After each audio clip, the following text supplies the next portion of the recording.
Buenos nachos, amigos, and welcome to Hallyujuku, an East Asian pop culture podcast full of fun, frivolity, and just a lot of complaints, mostly just us bitching at the industry. I'm Petey Rave. Believe it or not, audio listeners, this is Petey Rave. Kind of don't sound like myself, but that's okay. I'm still here, still standing, still alive. With me, as always, is my tag team partner, my right-hand man to my left-hand side. Gonna bring that bit back. Brandon Cooper, a.k.a. King Kaz. How you doing, Kaz?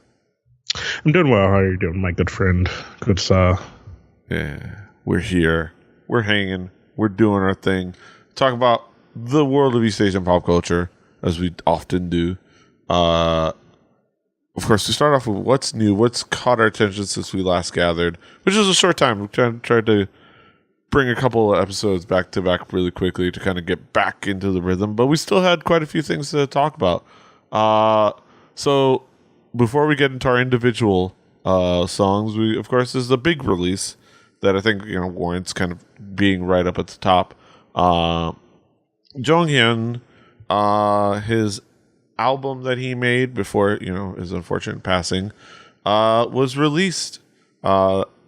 Aptly titled Poet Artist, same as what he has tattooed on the back of his neck. Yeah, it was released, and a couple of title tracks. First off, the more kind of the title track to which he had recorded the music video, before he left us, Shining, Bichina,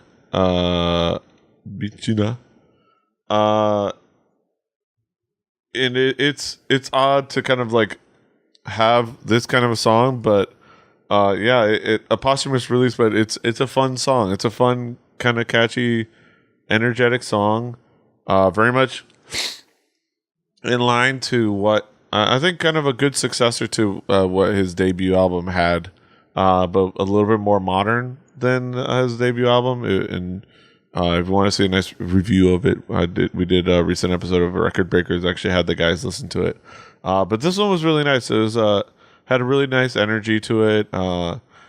His voice is fantastic. Was fantastic, and it's a great showcase of it. It's odd to, but I think it's nice to kind of like have this song as a fun, happy remembrance, and even just as a fun song to listen to, irrespective of that. It's you're always gonna have people who feel weird about those things, and it's understandable. But I think like there was so much work put into it, and not just his own, but other people's. That like, you know what, like it should be out there for everybody to hear and see, and like all that stuff that was put into it. And it's a good. It's always better to go out on a high than on a low, Like we had the low. Let's go out on a high. Yeah. And it's nice. And it's understandable. Some people are having trouble being able to even listen to this album, just because everybody grieves differently. And that's okay. But once everybody's ready and at their own pace, they'll have this to be able to remember him by. And yeah, it's a cool song. Also released, I think, like just a minute ago. So yeah, that was a good song. Go check it out. Fun video. Also released like just like a few, like, well, I guess not that short ago, but a little bit ago. Just shortly before we recorded. Is the other music video, kind of like a little compilation music video, but official music video from the album Before Our Spring. It is, this one's a little bit more of like a little bit more of a ballady, kind of like a somber song, but it's still nice. It has a really nice sentiment to it. It's not it can feel a little sad, but I think there's a little bit of a nice hope to it. And it's a nice little tribute video and tribute a nice tribute video, which is definitely warranted. I don't know. It's a nice other way for people to be able to unpack their thoughts, I guess, by watching this video. I don't know. Well, what did you think, Kaz? I mean, I just kind of feel the same way. It's like, I mean, there's only so much they can do, right? Like there's only so much stuff that they could have recorded beforehand, like, you know. So I think you're gonna get stuff like this whenever there's been an artist who's died in the middle of like creating something, right? You always end up with these kind of things, and it's kind of somber, and it makes you put you in a remembrance of that. But like, I you know, what else you gonna do, really, you know? Yeah. But overall, it's just a really nice song. No, the song is awesome. Like it's a really slow ballad, and it's really nice. But yeah. And I can tell you, I've listened to the full album, and it is fantastic. Like if you liked, She Is, you're gonna really enjoy this album. It has some nice evolution in his songwriting style. There's some really nice fun songs on that album. It's definitely worth checking out. I might have to go pick up. I might have to order myself a physical copy alongside a copy of She Is. I'm not emotional. That's actually more phlegm. It should be. I wish I could say a little bit of both. It's a little bit of both. But yeah, nice little send off to Jonghyun, who I'm always gonna, it's always good to remember what he was as a poet and an artist, which is really nice. Yeah. Moving forward from that, Kaz, what's caught your attention? What's new for you? So yeah, let's go into my stuff. I gotta get back to the doc. So this was, I think, a little while ago. I had heard about this, but I never checked it out. So, Monster X is doing their Japan release, and this is one of the songs, Spotlight, and it's actually pretty good. Like I always say, Monster X is kind of hit or miss for me.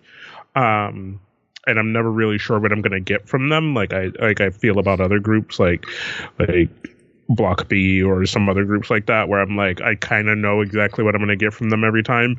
With Monster X, I'm never really sure, but this is the stuff. This right here, when I say, like, this is the Monster X I like, this is the Monster X I like. Yeah.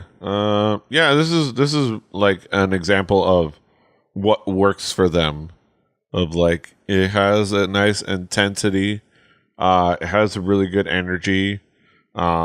Actually, it I think it showcases a lot of the members really well. But yeah, the main thing is that it's the type of energy that you kind of crave when you say want Monster X, like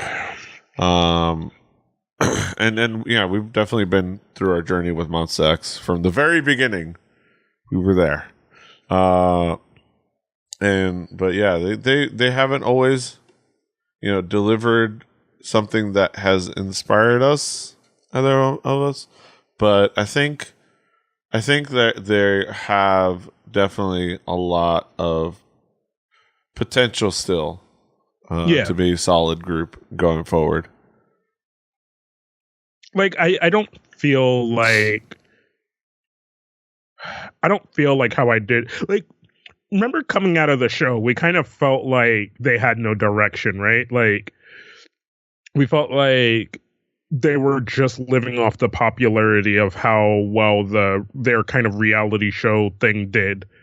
But now I feel like they've legitimized themselves a little bit, if you understand what I mean. Like, I feel like we've gotten to a point with them where you can expect good things from them and you get a lot more consistency out of them, but it's still hit or miss. Yeah. They're still not they're still not in the unassailable category just yet. You know, there's still there's still got some ways to go. Their high energy tracks, I think, hit more often. Their ballads for me hit less often. Yeah, and I'm not that strong in ballads anyway. Like I'm not just a big fan of ballads. It's not really a thing we're into, but yeah. I like music to give me energy, so like ballads are always generally really hard for me to like get into. But like, so a ballad has to be like exceptional, you know? Yeah. I think that but overall, Monsta X is Monsta X is something that I'm looking forward to seeing them grow. Yeah, I can agree with that. All right, so on some other bullshit. I got some more hip hop for you boys. I got some more hip hop. We're back at it again. So this is Double K Flowski, Kilograms, and Vandal Rock with Sway. I just like it. It's just a fucking jam. It's just a fucking pass the mic jam. Yeah, it's fucking rocking, dog. Yeah, it is. It is. Yeah, it is a classic pass the mic track. It has really good energy. It's one of those things like with hip hop. It's such a cool energy track that it definitely is.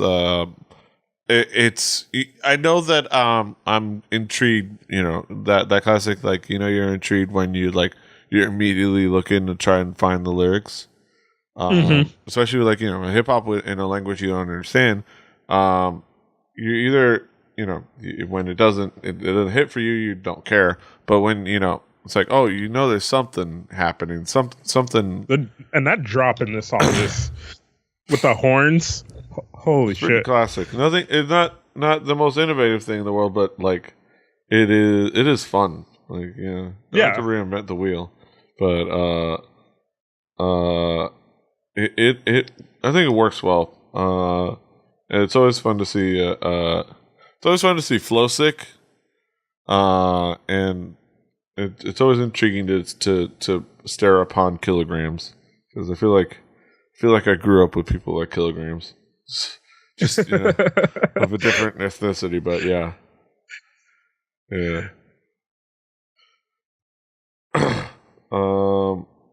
I think it works well. Sorry, I'm writing things down. I'm just writing a note for myself that I put that Monsta X video on the screen for way too long. And I'm gonna have to blur that shit, not to get flagged.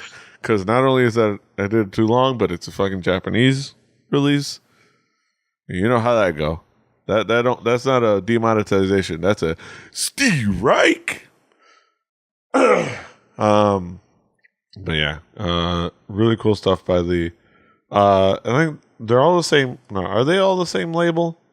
Flow Stick. Okay. I don't remember. I'm sure, and I'm Flow Sick. They might be. I don't know.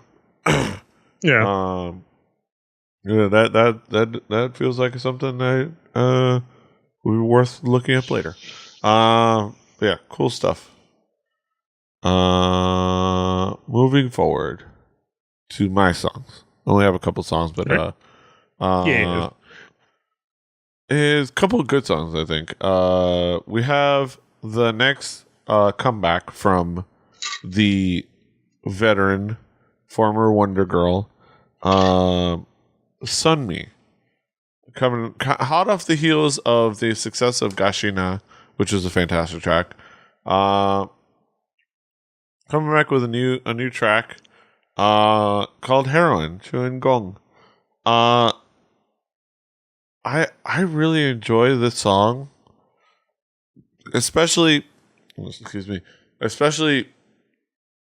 kind of how cinematic it feels in a way. Mm-hmm. Like just as a song, like this is musically, it's another kind of a breakup song, kind of in a sense, or but it's a nice feel to it. really nice energy to it. The video is fantastic. I think it has some great visuals to it. Like, I think the cinematography works really well in the video. I like the trying to like the just kind of interesting jump cuts and transitions. Yeah, and then like the way like it kind of moves seamlessly a bit, in some ways, and like playing to the themes of the show must go on, and I think it works well. And also the dance is fun, in kind of a way, and I like Sunmi. Sunmi has always in her music has had a feeling of like, yeah, she's making pop songs that are danceable and fun, but she has always felt like there's like there's a grandiosity, at least in the undertones. Like there's there's some like theater, like almost theatric feeling on at least on some levels somewhere in the tone of the song or the video or something is a little bit more, and she pulls it off really well. Yeah, I can like I do like her voice and the kind of the vocals, and they're set really well to the instrumental and music. Like everything is kind of very well thought out.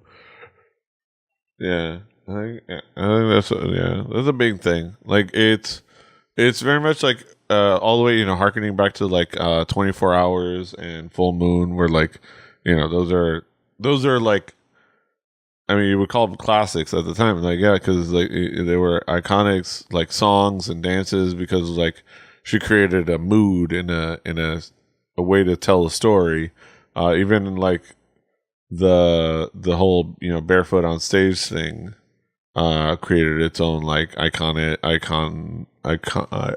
iconography, I guess. I don't know. I'm recovering here. Just bear with me. Just here. Also, like I thought, I will say it did surprise me on one end. Chris Warren, when she shot at that billboard, it was gonna like catch on fire, like Eyes, Nose, Lips by Taeyong. I figured that was like the end result, but then when it just like fell down, it was like, okay. Did not expect that, but all right. I guess they didn't really want to set something on fire that close to another building.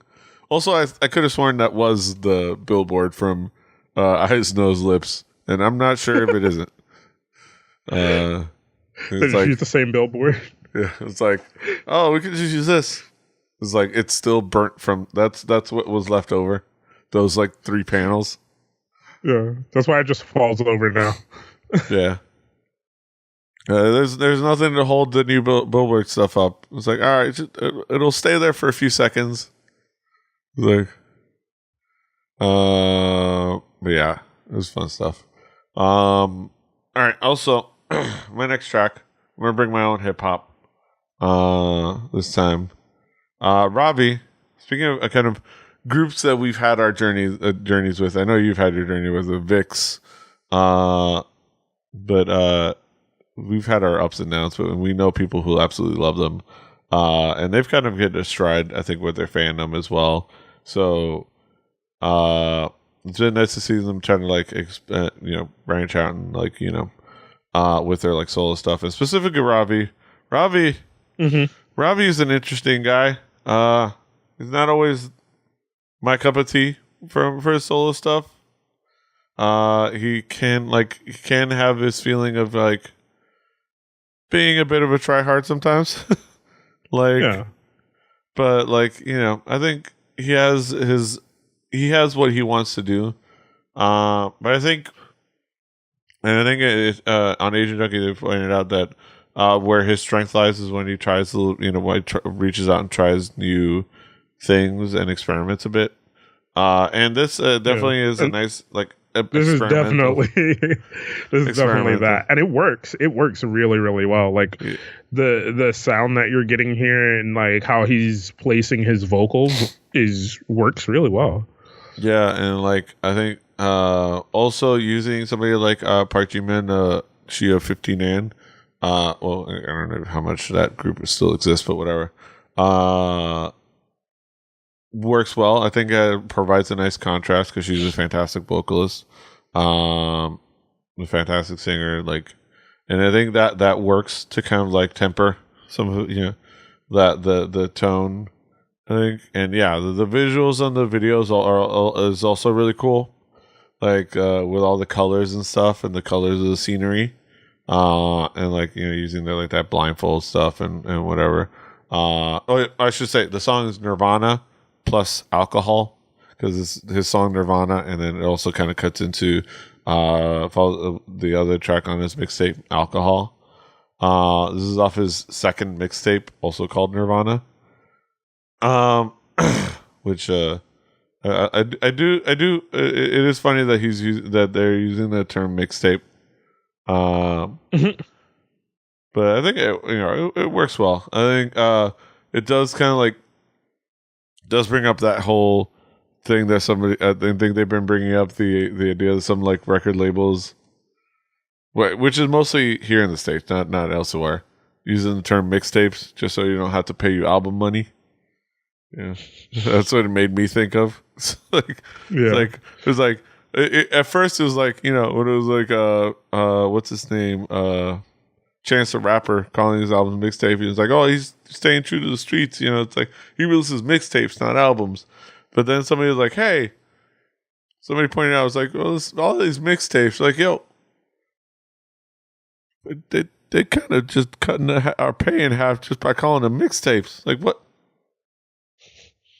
Like, wait, we just gave him a weapon to rip us off. What the hell? I love that. I love that realization. It's like, oh yeah, you just gave him a new weapon and give you less money. Mm-hmm. You done fucked up. But that's beside the point. That's what I thought of. That's beside the point. Ravi, doing well with these tracks, I guess. What did you? I like that. I definitely say that the including the little bit of alcohol, was cool. What do you think of the kind of including that like transition and that little bit of like change in the video? I like when people kind of do that, right? Because then it feels like more of a showcase of trying to present to me what your album sounds like and how it flows, right? Like, yo, listen to this and listen to this on the album kind of thing. Yeah. And it's actually almost made me forget Bomb. Yeah. Almost. It's but it's I think this is going in a better direction and I enjoy it. Yeah. I think hopefully we get more of this and less of Bomb. Please. You have the chops. You've proven it here. More of this. Just keep doing more of this, Ravi. Please. You don't have to do a particular thing. You do anything and it'll succeed. You're VIX. You got the fandom. They'll buy it. Yeah. So why not do the good thing? I mean, I will. Oh shit. Oh, okay. Well, now I'm gonna get stabbed in the streets. You get stabbed by people we know in Discord. Virtually stabbed. But yeah, Ravi, keep it up. All right. That wraps up what is new. What's got our attention? The what's new segment. Now we transition over to our headlines. We talk about some news. So join us on the flip side, won't you?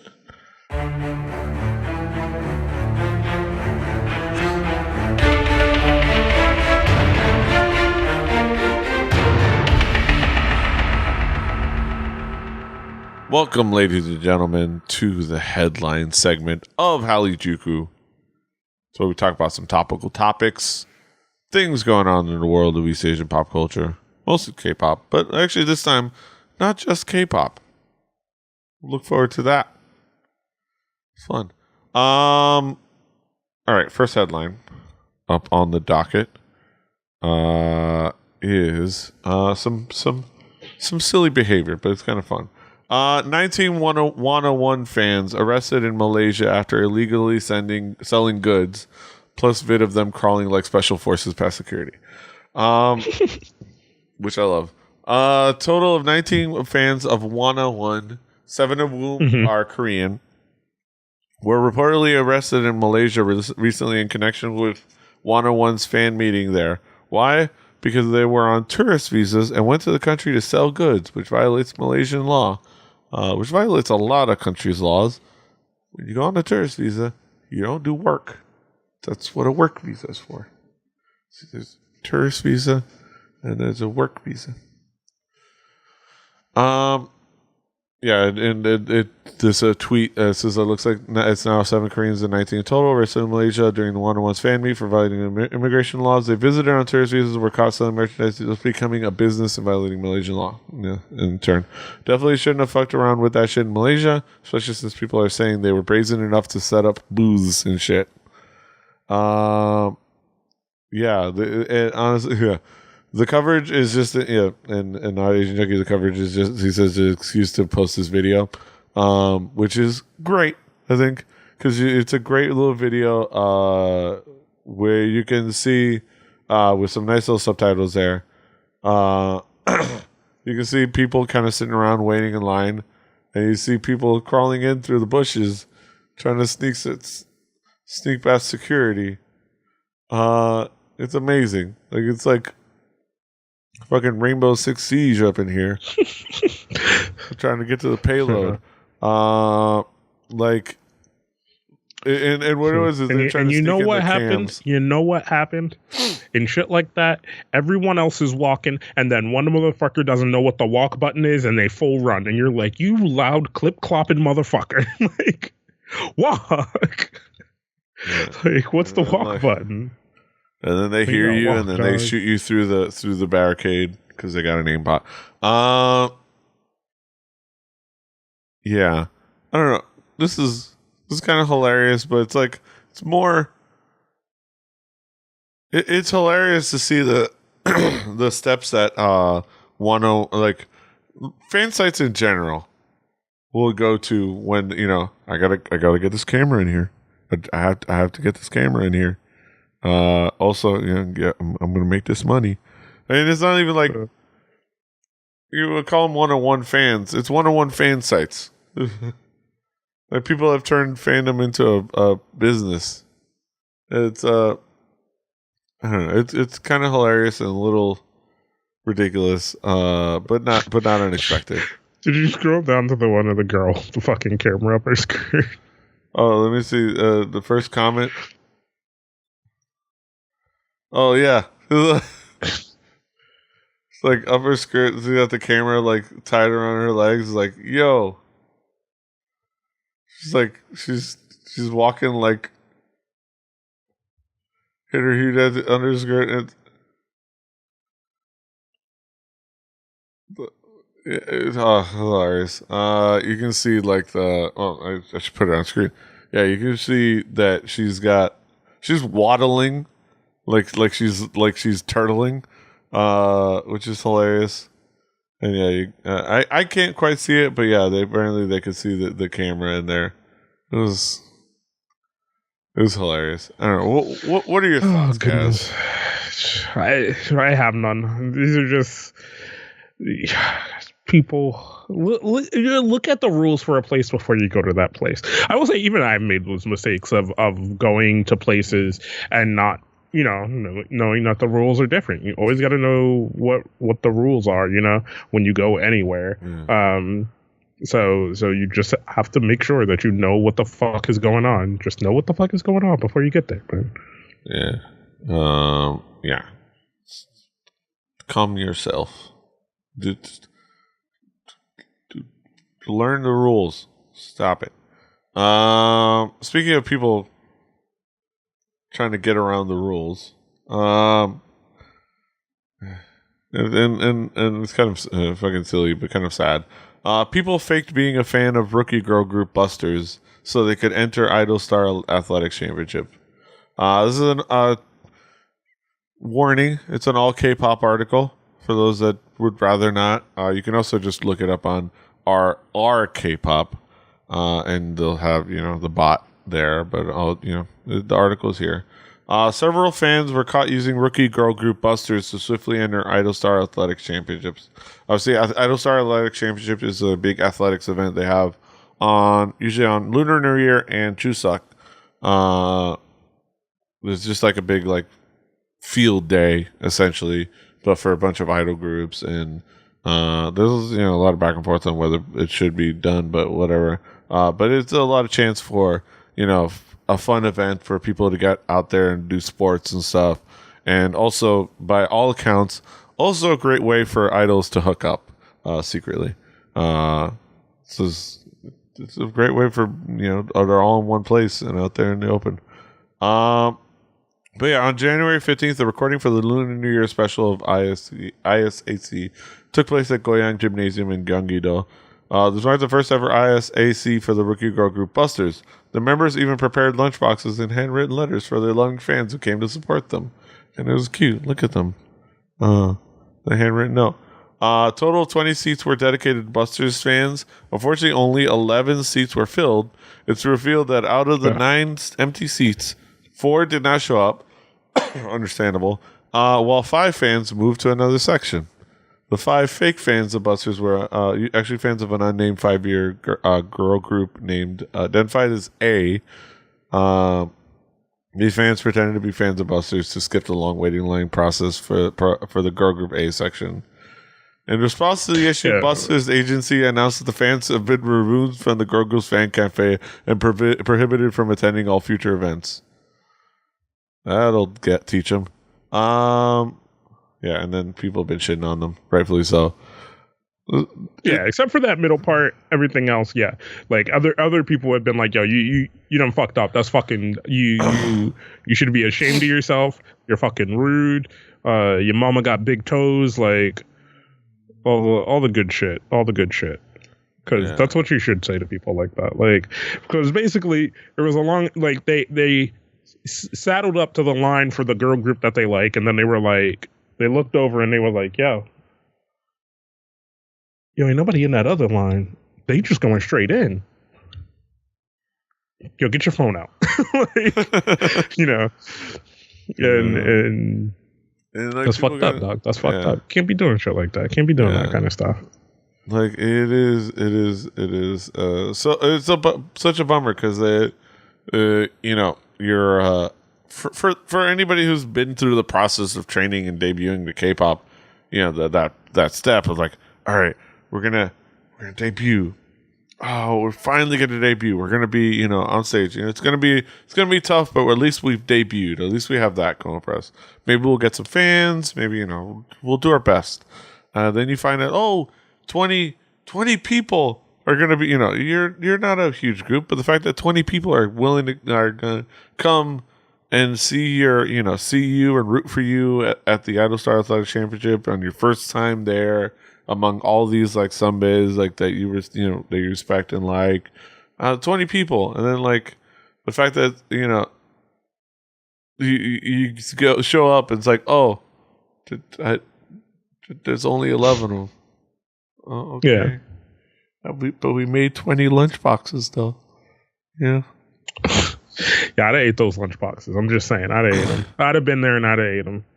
Yeah, I don't know. If I was there honestly, if I had known that happened, if I was from sitting with another group that was a bigger popular group, because I probably would have just ended up going in as a Mamamoo fan because I have that if they're going to be at the event.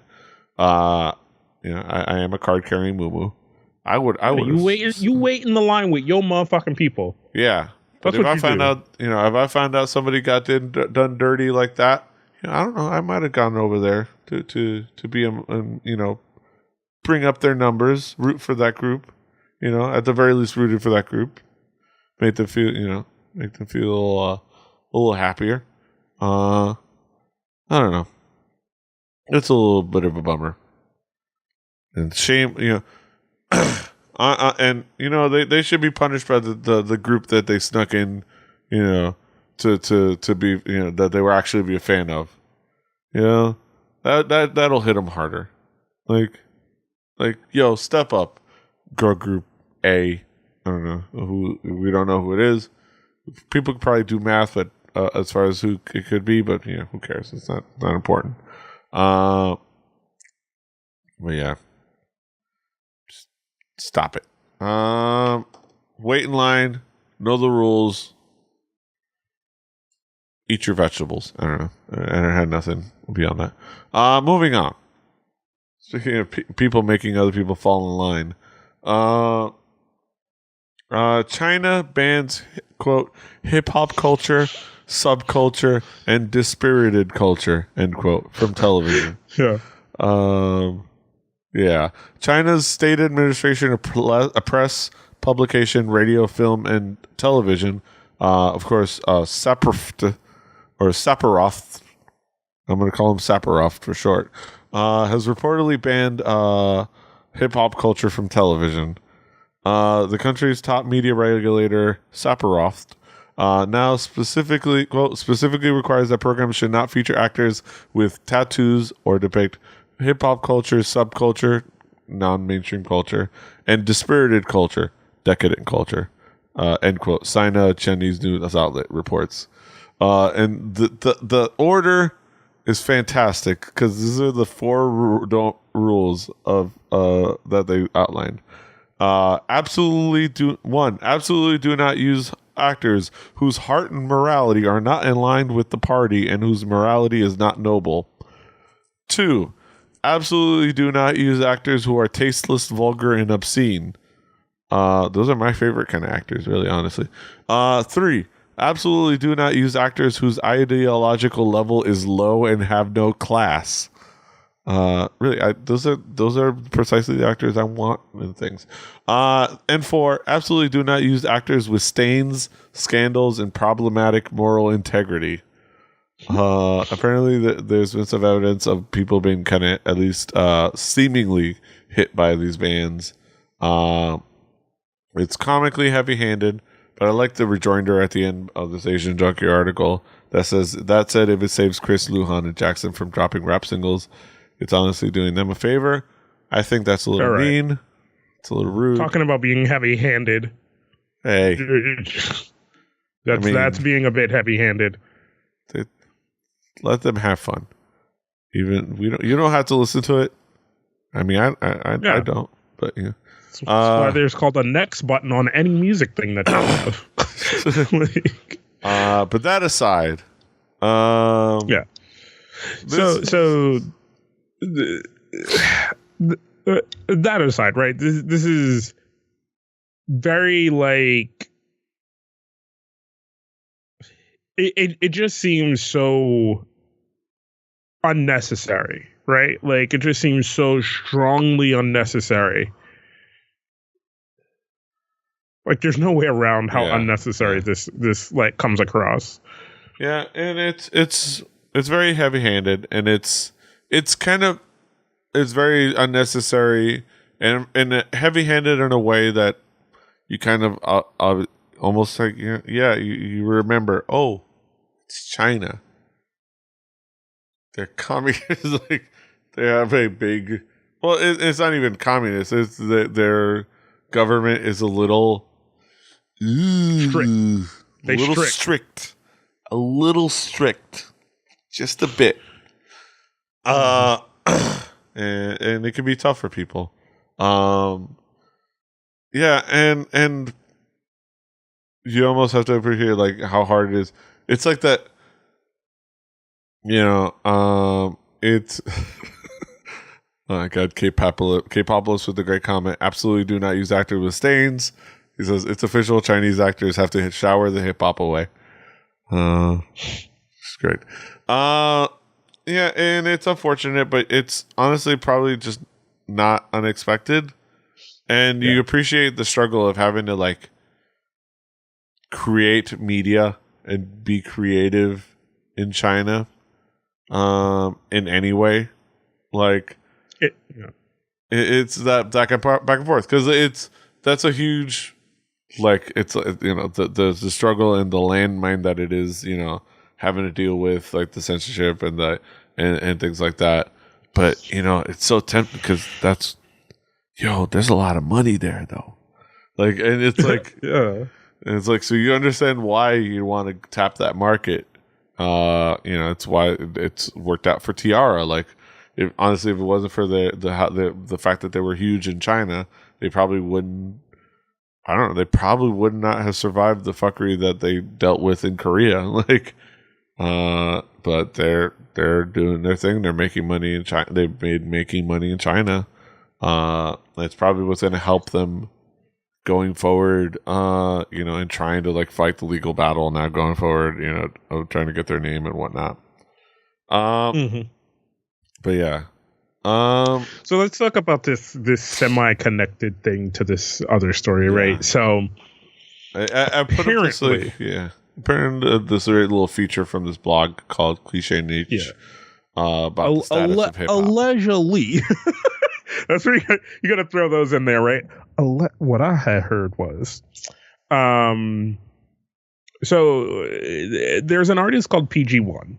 Yeah. And PG1 is currently wrapped up in a very public scandal about possibly sleeping with someone else's wife, and this person is also the person whose wife he slept with. Yeah. They're like very famous people, in Korea. Her husband is on like the Chinese version of Dad, Where Are You Going, which is like a dad kid like travel variety show. Much akin to Superman or what the fuck is it? Well, Where Are You Going, Dad? More specifically, Return of Superman, but more specifically, Where Are You Going, Dad? Which is the one where it's like the travel. But yeah. So there's like this whole scandal with that, and people think that a lot of this and just kind of PG1's demeanor about things just overall in general, he's kind of this very cliche, like, I don't give a fuck kind of person. I talk about drugs and hip hop and like blah blah. Very, very, very much the part of hip hop that most people tend to like be like, So a lot of people think that a lot of this is stemming from that, because he was also going to be one of the headliners host for the Rap of China, which I'm going to assume was something that is very similar to. It's quite rightfully called maybe a ripoff of Show Me the Money. Yeah, I mean, look at the logo. Yeah. So there's all that, and like PG1 is something that I think quoting the comments here in that first article, somebody might refer to him as a blackaboo, like, and this is quoting them, and like the fact that he once blamed black music for his like his behavior and getting into trouble and things like that, like, oh, it's the culture, So he's kind of rubbed a few people the wrong way. Yeah. And so and it just kind of goes on to talk about how it's hurting other people who shouldn't be hurt by just one person, but that's kind of what happens is you can have one person fuck it up for everybody, you know what I mean? Like it's just kind of a shit thing that happens. Yeah. Just the nature of the beast. Somebody has to be EA and put out Star Wars Battlefront 2. Put up paywall in front of everything. Somebody has to Battlefront 2 it for the rest of us. Or you mean Star Wars? Or you mean just everything? Yeah. At this point. Yeah. And then like they kind of talk about how there are other artists that are a little bit more fall under like political lines, or probably and it's interesting to talk because it's like obviously we it's hard to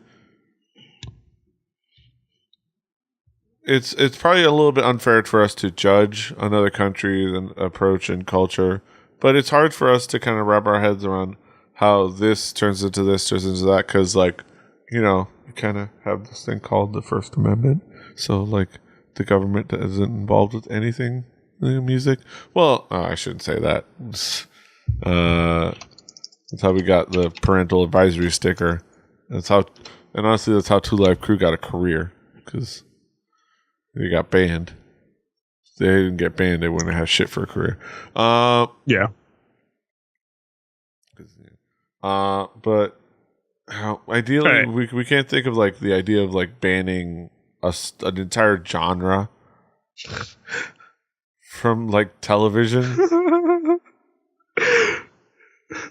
But like, it's great though. That's what we should do from now on. Let's just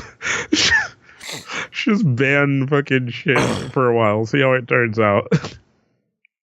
Yeah, they tried see that. What happens, man? Yeah. There'll be fucking wars in the street, dude. Yeah, try to ban hip hop. Yeah, on television. Especially right now with how things are in our country. Yeah. Yeah. Or like, you know, like it's ridiculous. And maybe it's more akin to saying like if you banned K-pop because this is like causing weird things. Like it's still ridiculous. Like but you kind of have to like realize that government in China a little strict. Mm-hmm. A little strict. Just a bit. But yeah, it's you got to feel for all these people out there trying to make it, you know, make music, trying to make music and hip hop over there, where there's so many obstacles in the way. So yeah, wish all y'all luck trying to grind it, trying to, you know, work the game, all the players in the game. Out there grinding. Keep your head up. We should probably try to check out more Chinese hip hop. We should check out more like Chinese pop, Chinese hip hop, more of that stuff, because that's the whole entire country of.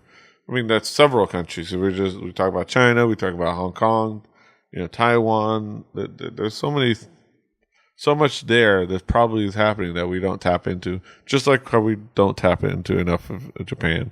So I think that's I think we need to put the East Asian back into our East Asian pop culture podcast. Little by little, we're working on it. We have a bias, and we're trying to expand. Yeah. And part of that, like last episode, we talked about the Korean artists that are going to be featured on South by Southwest this year. But we neglected to kind of at least look at what was going to be coming from the other countries in East Asia, particularly like Japan. So I'm going to go ahead and link the artists showcasing artists page in the notes.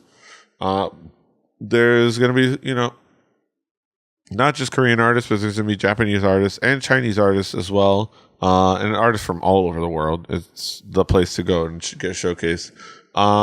So like artists like Anna Takeuchi, who I believe is a singer-songwriter, a really cool like interesting artist. Like get like bands like Attractions, which actually I listened to their song and I'm intrigued by kind of their sound. That's like a really good solid rock sound. So I've saved at least one of I've saved their album onto my Spotify. I'm gonna check them out. You know, indie pop acts like Chai, who are intriguing just from a visual standpoint. Bands like, of course, standout stalwarts of Japan Night like Chihiro Yamakaze plus Route 14 Band, who I believe I've seen before on Japan Night. Yeah, Domiko, DYGL. There's going to be a bunch of artists. Go check that out. The main thing is, Japan Night.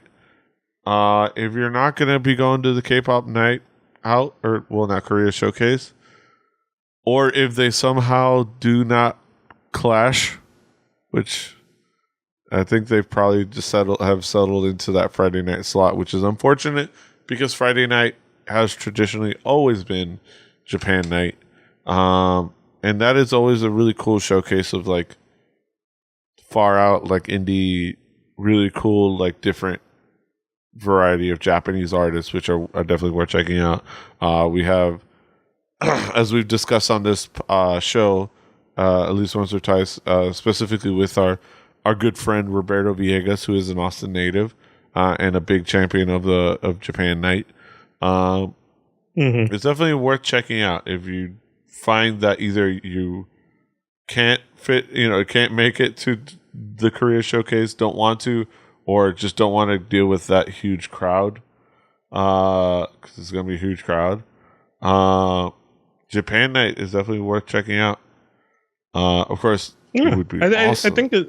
I think just in general, as a music showcase of showing you music from other places in the world, right? Not just you listening to the things that are on the radio or the things that your friends telling you to listen to. I think it's just if you're going anyway, make a little bit of effort to just check out something different. You know what I mean? Like no matter what it is, just check out something different.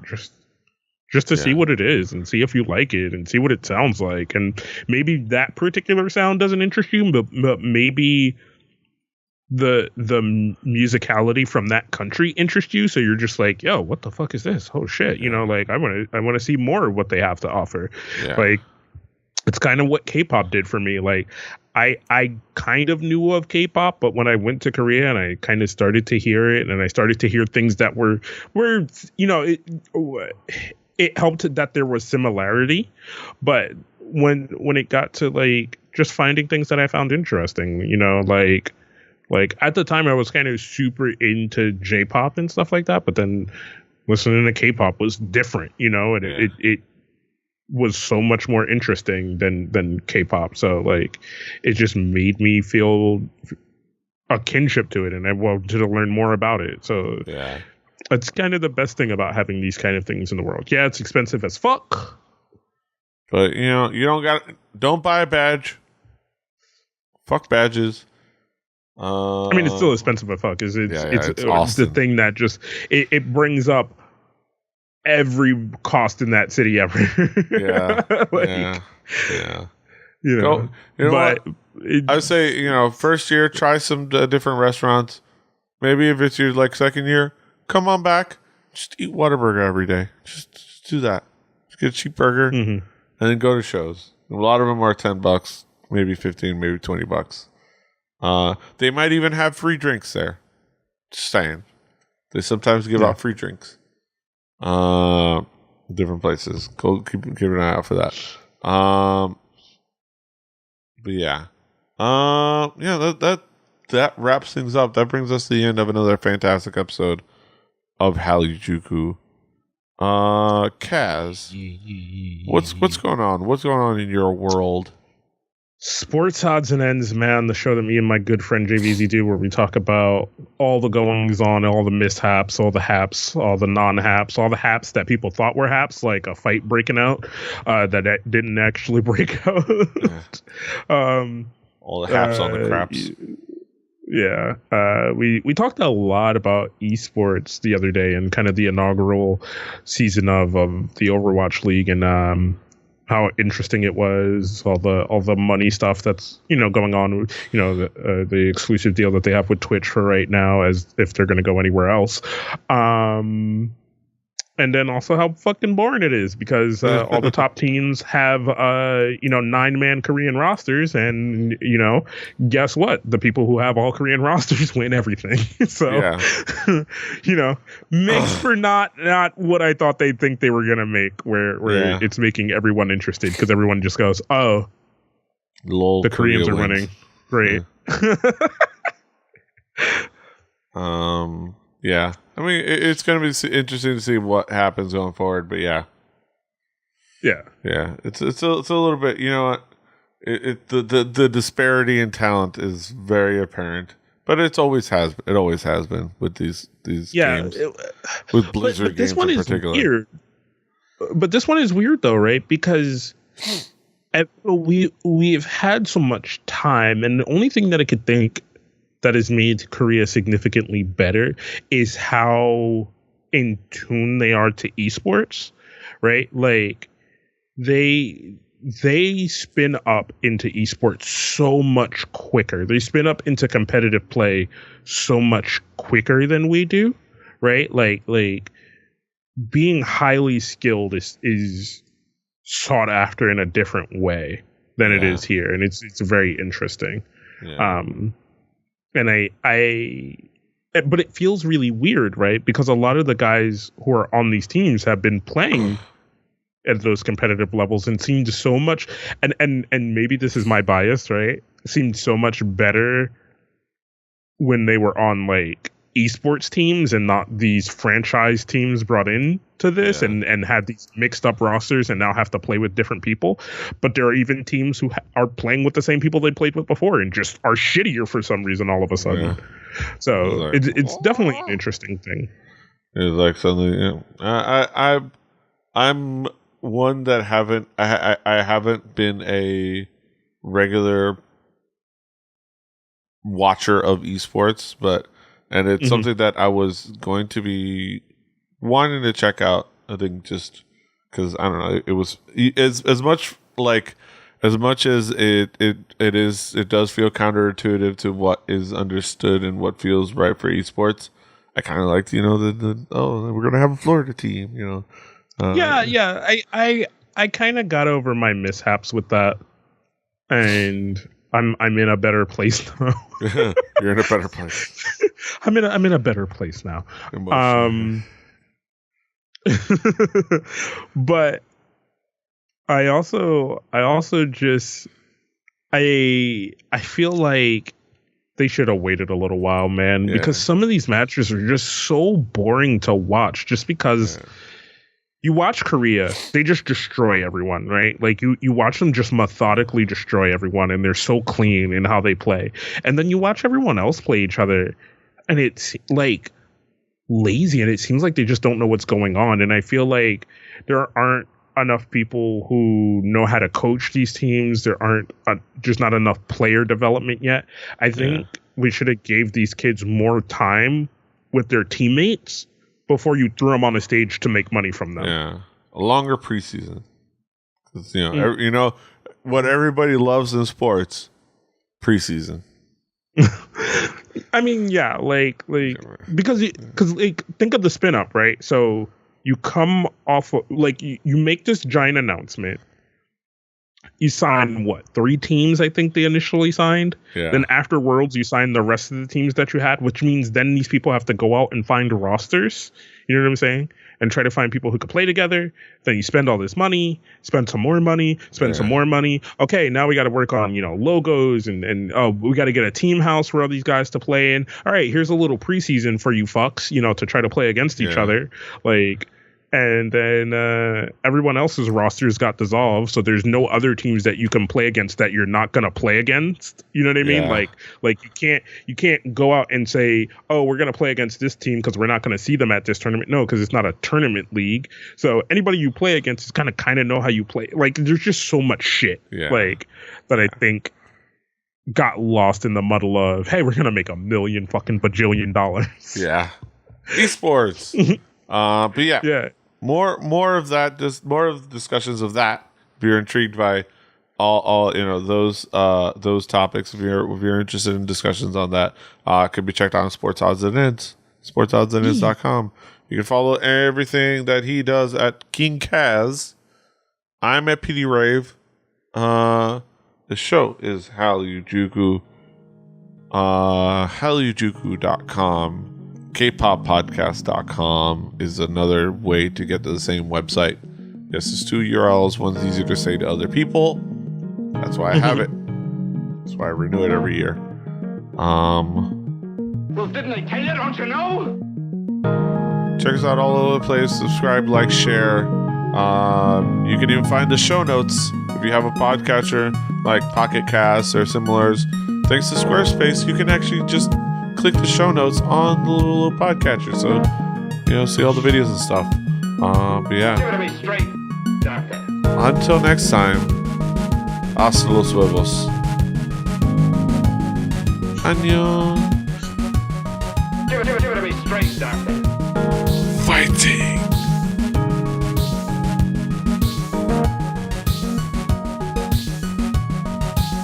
Why, I think you're crazy.